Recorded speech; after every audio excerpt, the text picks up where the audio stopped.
Indian വിവാഹ നിയമങ്ങളിലെ ഏറ്റവും പഴക്കം ചെന്ന നിയമമാണ് ക്രിസ്ത്യൻ മാരേജ് ആക്ട്.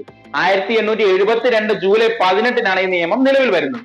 ഈ നിയമത്തിലെ 4 മുതൽ 25 വരെയുള്ള വകുപ്പുകളിലാണ് ഒരു ക്രിസ്ത്യൻ വിവാഹം എങ്ങനെയായിരിക്കണമെന്ന് വിവരിക്കുന്നത്.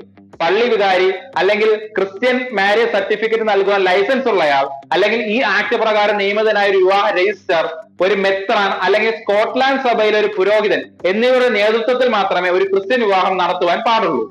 മറ്റു വിവാഹ നിയമങ്ങളിൽ നിന്ന് വ്യത്യസ്തമായി ഇവിടെ ഒരാൾ ക്രിസ്ത്യൻ മത വിശ്വാസിയോ അല്ലെങ്കിൽ രണ്ടുപേരും ക്രിസ്ത്യൻ മത വിശ്വാസികളോ ആയിരിക്കണം.